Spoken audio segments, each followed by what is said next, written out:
This is Arielle, and you are listening to the Think Inclusive podcast.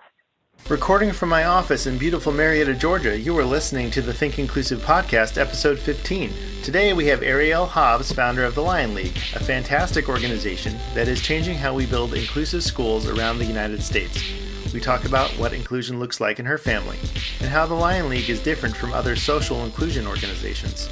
After the podcast, please stop by our Patreon page, where you can support our goal to bring you in-depth interviews with inclusive education and community advocacy thought leaders.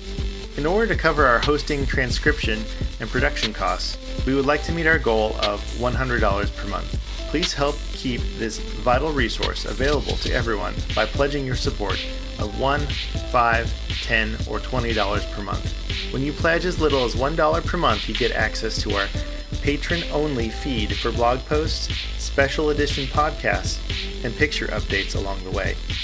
So, without further ado, here is the interview. All right, welcome to the Think Inclusive podcast. I have Arielle Hobbs with us today. She is the founder of a nonprofit called the Lion League. She has been a thinker and writer her whole life, but found her passion when she had to rise up and fight for her son to have the same opportunities as everyone else. Through her nonprofit, Arielle has curated a curriculum that teaches students how to be more inclusive with their disabled peers. Thank you for being on the Think Inclusive podcast, Arielle. I'm happy to be here. Now, I'm saying that right, Arielle or Ariel? Arielle, you are saying it right. Arielle, okay. Yeah.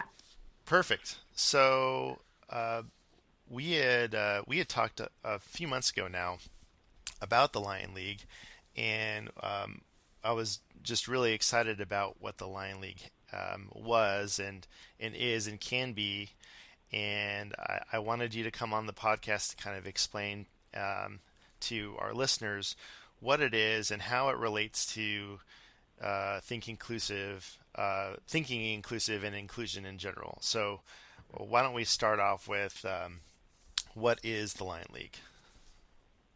Well, thank you for being interested. That always gets me more excited about what I do, and I meet people that are excited about what I do. So I'm super happy to be here and explain what the Lion League is. The Lion League simply is a free school-based program that engages students to be more intentional about including their peers with disabilities. Oh, okay. And how is it more intentional as opposed to? I'll go ahead and let you explain that.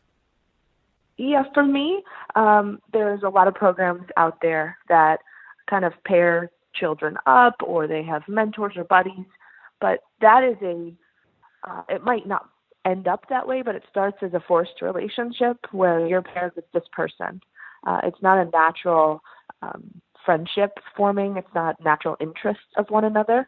It can be that, of course, and I think it has been, and I'm not saying a lot of those programs are not successful.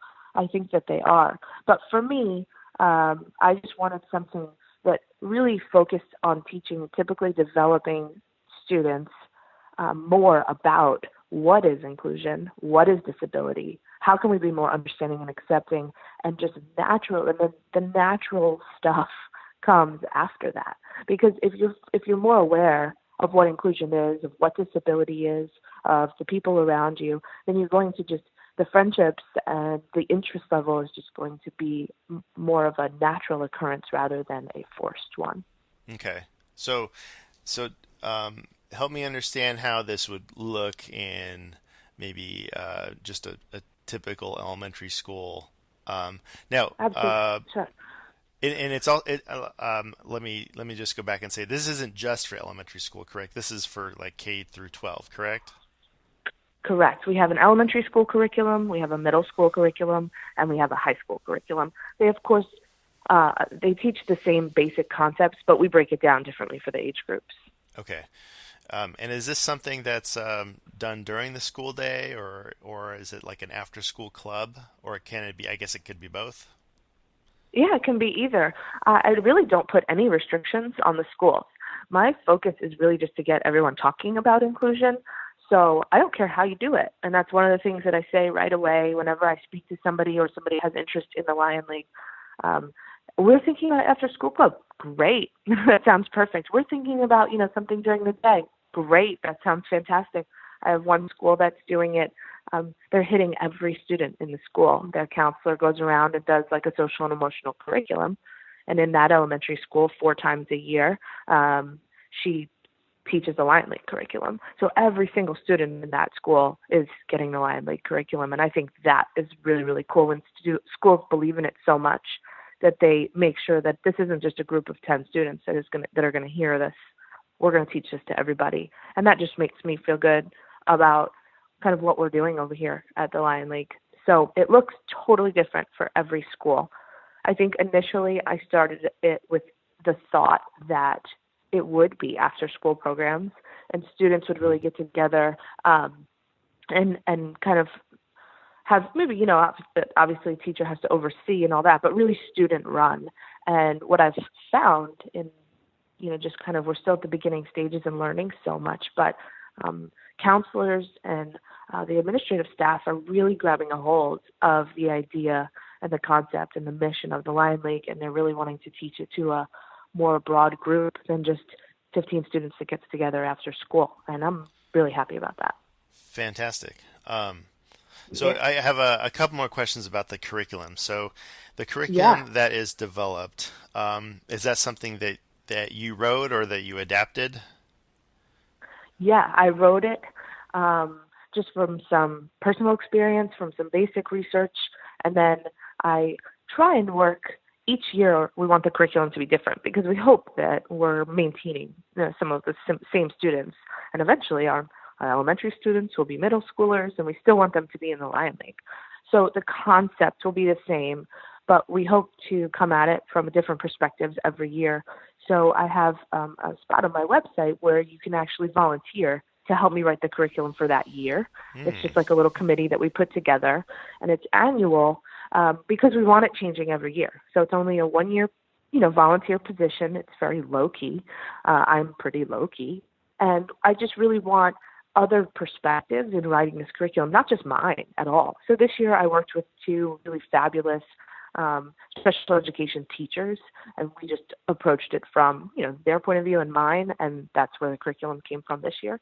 I write the bulk of it for sure, just like I said, a little bit of research and personal experience, but I really would love for the committee to transform into something really beautiful that everyone's excited about every year. Like, who's going to write it this year? So I want that piece to become really exciting, and that's a new facet for us within the Lion League. Okay. So, for instance, let's talk about this year's curriculum. Sure. What would be, and I know that each school is going to implement the curriculum differently, but as far as let's just talk about content, because I can, as far as for people who are not familiar with like what an inclusion, driven curriculum. What the content looks like. Can you tell me, let's say we're in our first kind of lesson or unit, can you give us some specific content examples of what would be in that unit? Yeah, so the first one, so there's 4 for elementary school, and there's 8 lessons for middle and high school. So middle and high school meet monthly. Elementary, we didn't want to put that on the elementary teachers or students, so they meet 4 times a year. Okay. The first one is inclusion, just what is inclusion? And then if you're in middle or high school, that second piece of the curriculum is going to break down, okay, well, now how do we actually apply what we learned last month?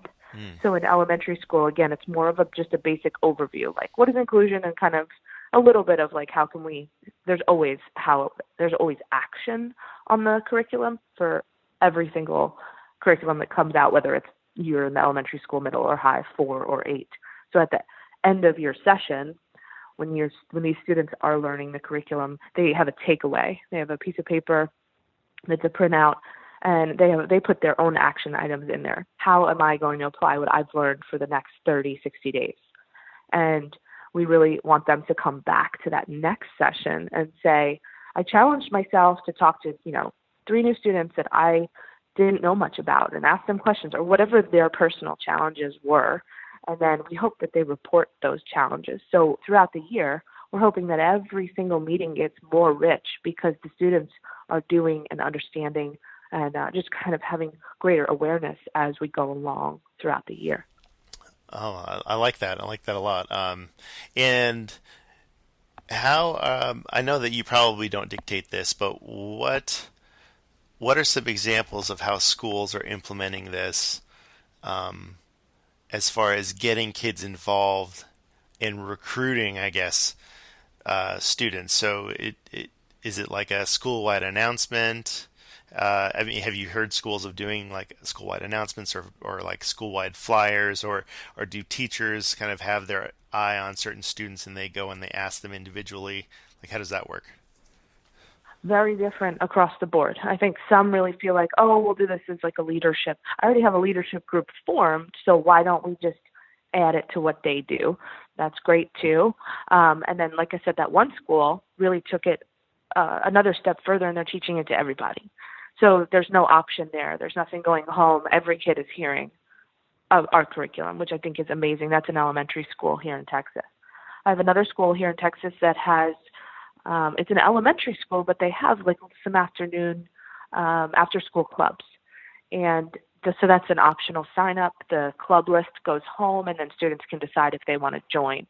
I have a school in Florida who just sends out, I think they only do, in this specific elementary school, they do second through fifth graders, just because of understanding. I think everyone can understand it, K through 5, but they decided to do second through fifth.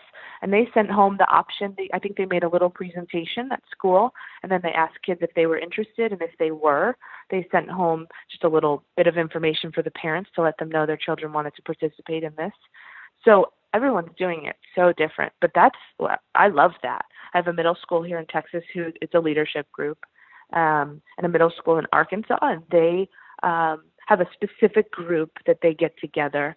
It's actually kind of a reverse inclusion situation. So they use some of their special education students, and then some of the reverse inclusion students that come, and then they're all working on it together. And that's been a really, really fun one to watch as well.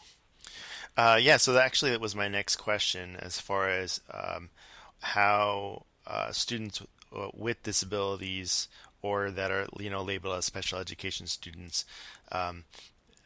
how they are really included in this process. So is that also up to the school, or is it something that you are on the front end telling schools that if you're going to form a Lion League, you should also be having students with disabilities in the group, as far as learning these skills as well? Yeah, it's suggested and it's pushed.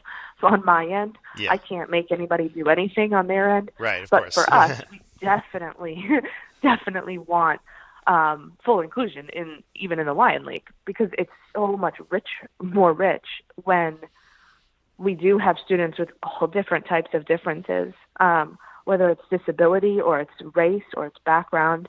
I think that becomes really, really cool, because they can all speak from different places. So it is more than suggested that they have students with disabilities in the Lion League groups. That's awesome. I love it. Let's talk about I guess let's talk about your personal experience in the why of why you started the Lion League. And in our introduction, we talked about you rising up and fighting for your son. So maybe tell us specifically what happened and why did you start the Lion League? Absolutely. It was an unfortunate experience, but turned into me really finding my passion, and so I'm grateful. But we signed up. I have 3 kids. My middle son is 8, and he has an intellectual disability, and he's nonverbal. We signed him up when he was in first grade for like a kinder first basketball thing, like kinder first grade basketball, very chill. I mean, supposed to be just super fun. And so we thought this would be perfect for him. He loves basketball. I called the local sports league in our area and just said, hey, are you inclusive? And they said, yeah, we're totally inclusive. I said, that's fantastic. Let me tell you a little bit about my son. I think he's going to need like a person to maybe come alongside him a little bit because he doesn't understand basic directions sometimes. And I just gave them a little overview of him. And they said, yeah, this is great. We would love to have him. I paid my money. We brought him that first time, and nobody even said hello to us. And I thought, well, that's a little odd because all the other parents kind of just threw their kids into the gym and they sat on the bleachers. So I stayed with Sullivan on the gym floor, and we found that they started and nobody still spoke to us. And I tried to kind of worm my way over to the coach and introduce myself, and she didn't seem very interested in speaking to me. So Sully and I played a little bit of basketball, and then the coach kind of was walking around checking on all the kids, and I'm the only parent on the court. It's very obvious that Sullivan needs a little more assistance than all of the other children.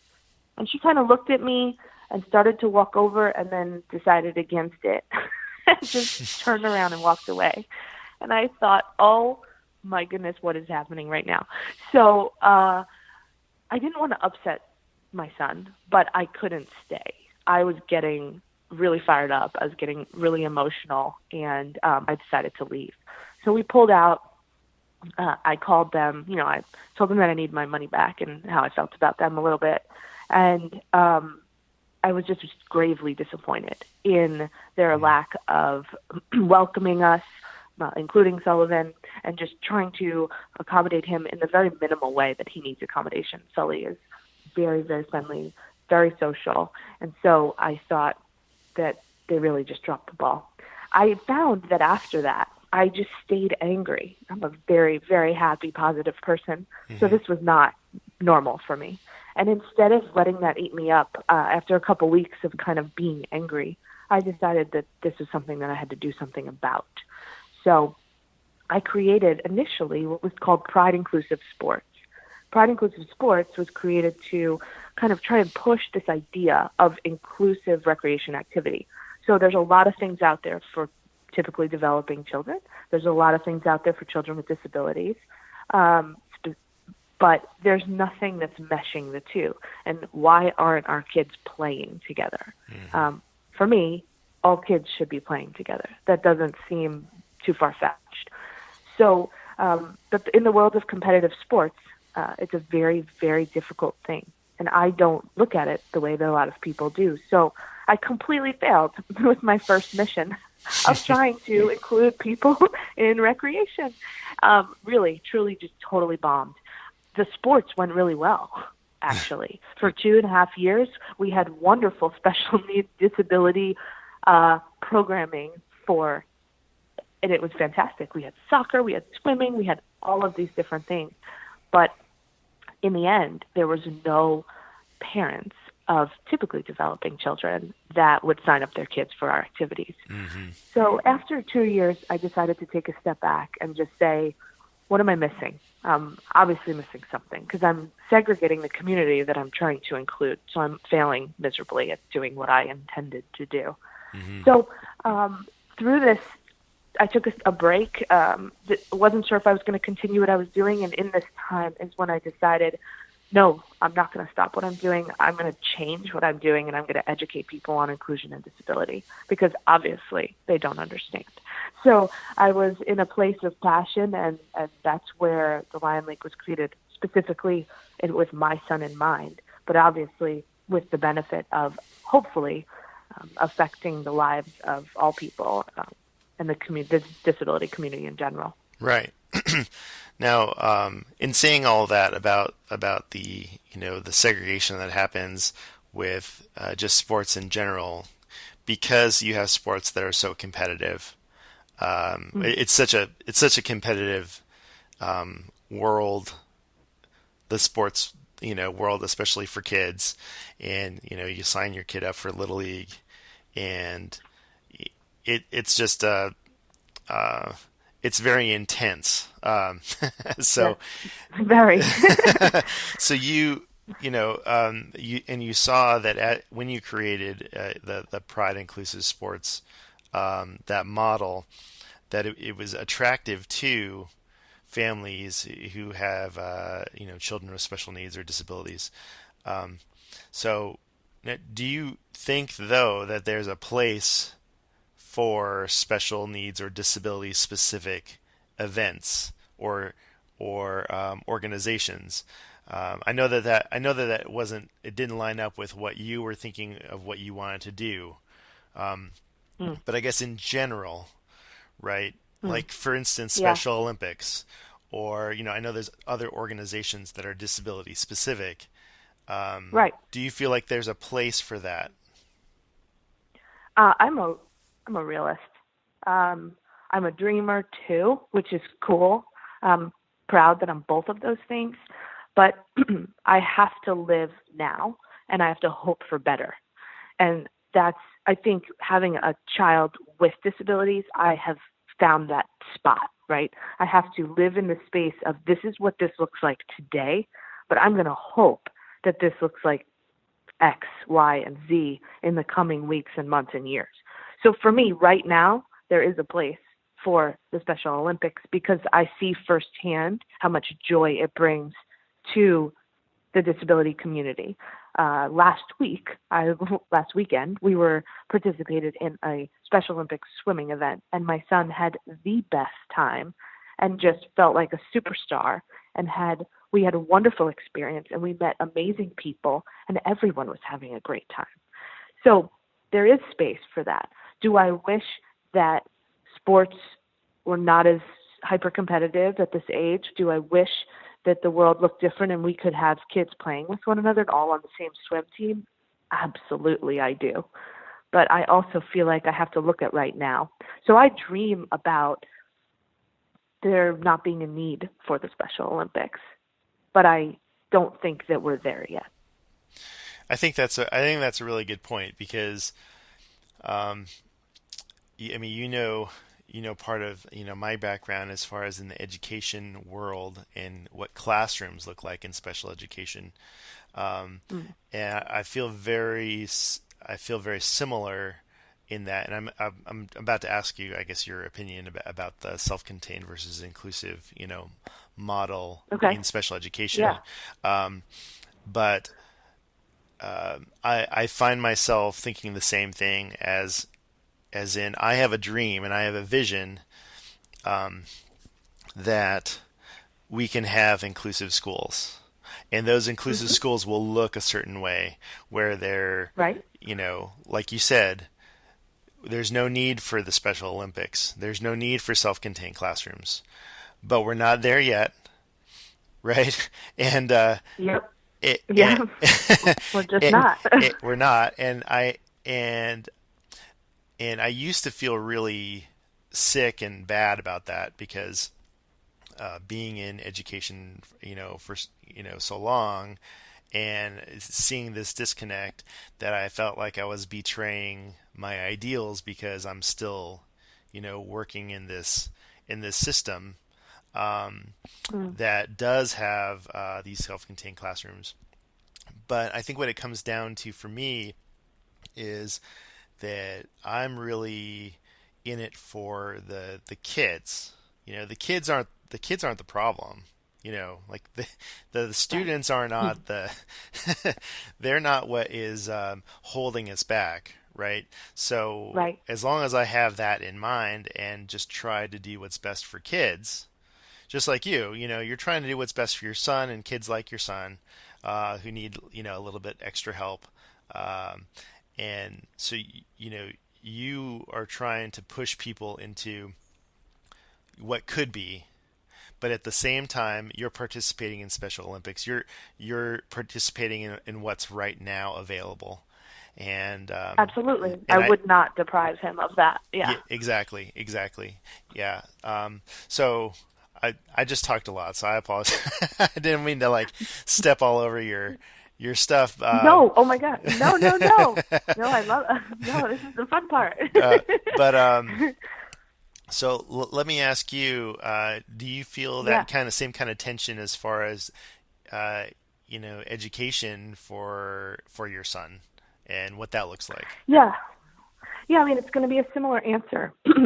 Personally, I am all for full inclusion in schools.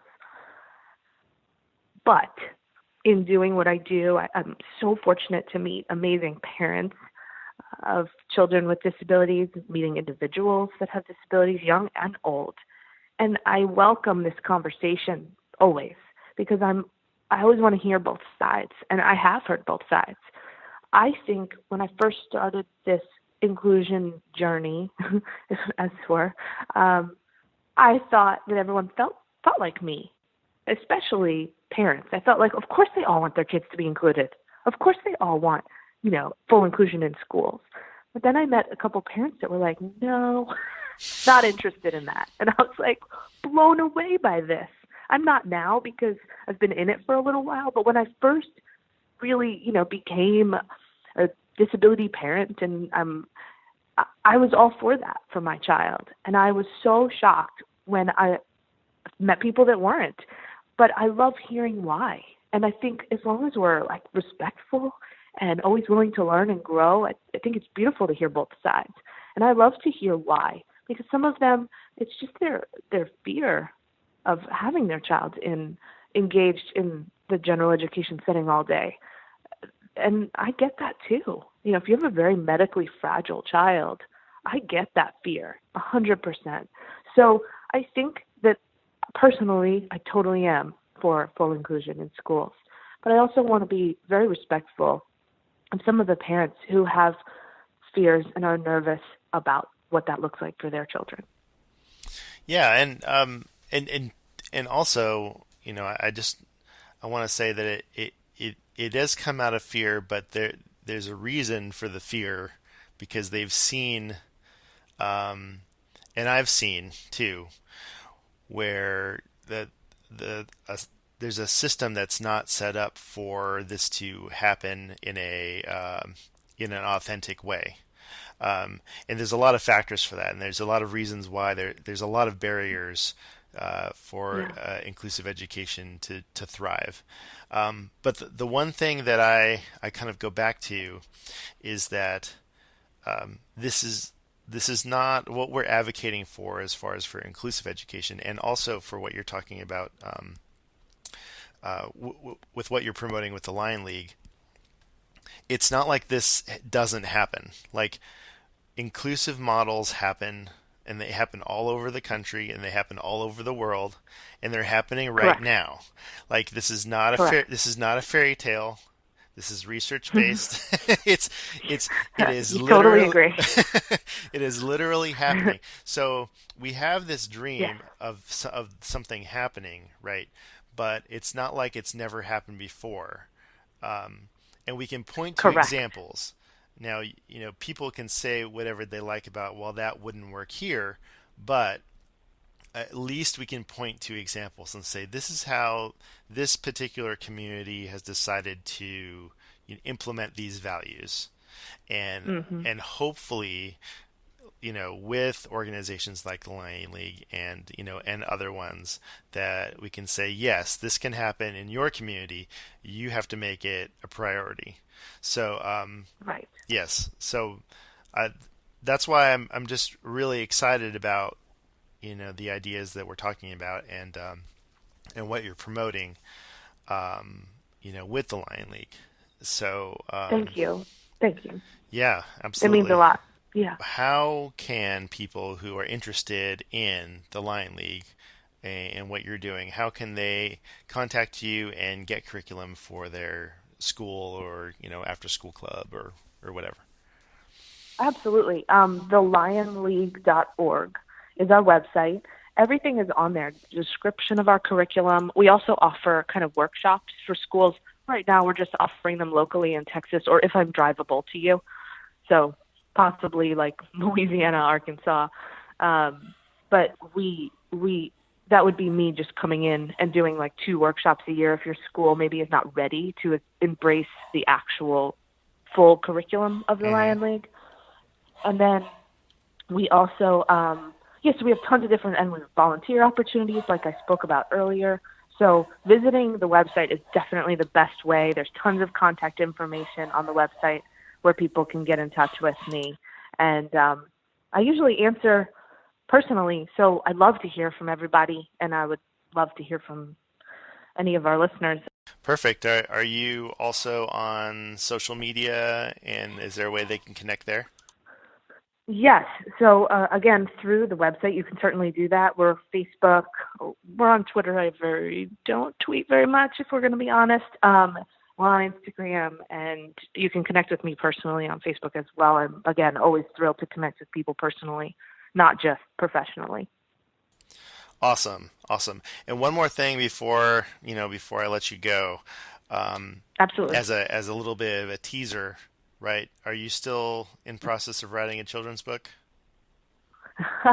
I am. The children's book is written. Okay. It's a series. The first two are written, actually, which is fantastic and exciting. I have an agent that I was picked up with in the spring, and we're in the process of just pitching to publishing houses, and we're really excited about the potential of that children's book series coming out in the near future. Awesome. So you're committing to coming back on the program, on the podcast, and talking about your children's book, correct? 100%. I'm committing. All right. Good stuff. Yeah. All right. Well, I'd like to thank Arielle Hobbs, founder of the nonprofit the Lion League, for coming on the Think Inclusive podcast. Thanks for your time. Thank you. That is our show. We would like to thank Arielle from the Lion League for joining us. Make sure you check out their website, thelionleague.org, and you can find them on Facebook and Twitter. Follow Think Inclusive on the web at thinkinclusive.us, as well as Twitter, Facebook, Google+, and now Instagram. Today's show was produced by myself, talking into USB headphones, a Zoom H1 handy recorder, MacBook Pro, GarageBand, and a Skype account. You can also subscribe to the Think Inclusive podcast via the iTunes Music Store, Google Play, Stitcher, or Podomatic.com, the largest community of independent podcasters on the planet. From Marietta, Georgia, please join us again on the Think Inclusive podcast. Thanks for your time and attention.